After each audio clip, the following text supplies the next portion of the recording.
So trapezium is basically just one pair is parallel side. If you see this, DC is parallel to AB. The other side AD is not parallel to BC. That is like if I extend it, it looks like some, they intersected somewhere, right? So that's like how they are. So that's why AD is not parallel to BC. Only CD is parallel to AB. Now, what is this thing that you need to understand? The trapezium is fundamentally most of the problems would be solved by simply drawing this line. Okay, just use a draw a perpendicular. So I have one right angle triangle, another rectangle, and then another right angle triangle. Right, let's say it's height h. If this is CD is x, this also has to be x, right? That is, I'm talking about this length. So this is a rectangle with x and h as its length and breadth sort of it, and this is a right angle triangle with h, and then this is a hypotenuse and this is the hypotenuse. So one common misconception is that people think, let me take this as E and F, is that AE is equals to FB, that is this length looks to be equal to this length. Not always. Okay, there is a word called isosceles trapezium. If you see it, then only you should count that these two lengths are equal. Why? What is meaning of isosceles trapezium? It means AD is equals to BC. If AD is equals to BC, then these both will be equal in length. Why? Imagine this, right? What is this h? This is y. If I take, this is a right angle triangle, so AD square will be h square plus y square.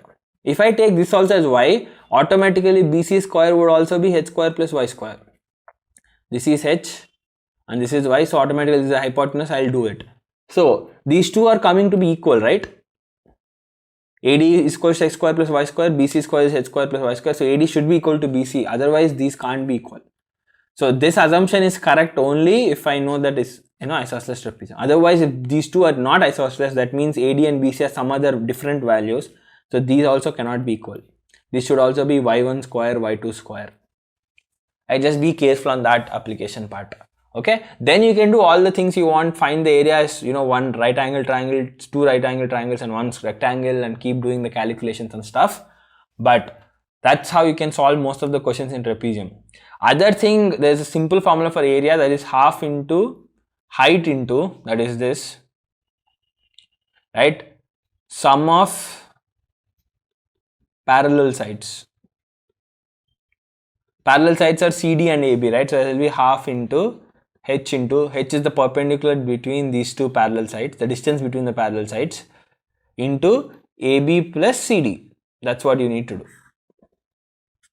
right? Half into h into AB plus CD. That's the basic thing that you can do to find the area of a trapezium, right?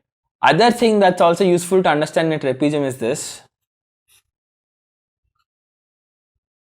When the diagonals each cut each other, right? Okay. See, this triangle and this triangle are similar triangles. How? I'll show this. Let me draw it properly here again. Let me call this AB, CD and this O. You see this angle COD and this AOB will be equal because they're, around a point the vertically opposite angles will be equal. So this and this will be equal. And then CD is parallel to AB, CD is parallel to AB, and this is like the line cutting through it, right? This angle, that is basically, I'm talking about this angle, is equal to this angle, that is basically this angle. Alternate interior angles are equal in a parallel lines. Similarly, this angle will be equal to this angle. So angle D is angle B, angle C is angle A, and around angle O it's the same. So AOB looks like this. Similarly, I can do angle A and C are equal, right? So C will come here, B and D are equal, D will come here, O will come here. So this triangle COD will be drawn like this, AOB will be drawn like this. The corresponding angles are equal, hence these two are similar triangles, and I can do the ratio of the sides. Now that's an application that will be tested as well. Find the value of x in the given trapezium. AB is parallel to CD. So anyway, it's given trapezium, so we can also clearly see these are the parallel sides. So as what we've discussed earlier, the diagonals make similar triangles, right? This and this are similar, and this and this opposite triangles are similar. As I said, what did I say? I said around this point, if I take this to be O, DOC and AOB will be same, because around the same point, the vertically opposite angles are equal. Right? That's why these two are equal.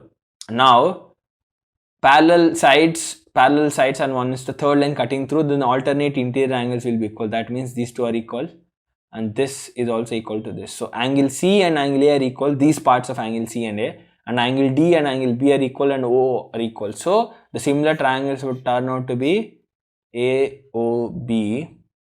Similarly, I will have O will correspond to same angles. D is same as B, so D should come here and C should come here. A and C angles are equal. Right now, what is the side length of CD? 5. AB is 10. DO is 3, and I need to find BO. The ratio of sides are equal for similar triangles, so AB by CD is equals to OB by OD. 10 by 5 is equals to x by 3. 5 ones are 5 2s are x is equals to 3 into 2 is, this goes this side, right? 3 into 2 is 6. So the answer is 6. Right? That's how you can solve the question. Right? Just understand that similar triangles exist in this. So as I said, when I see a pair of parallel sides and questions are asking about the side lengths of some triangles, there is a possibility of similar triangles existing. Do check that to solve the question.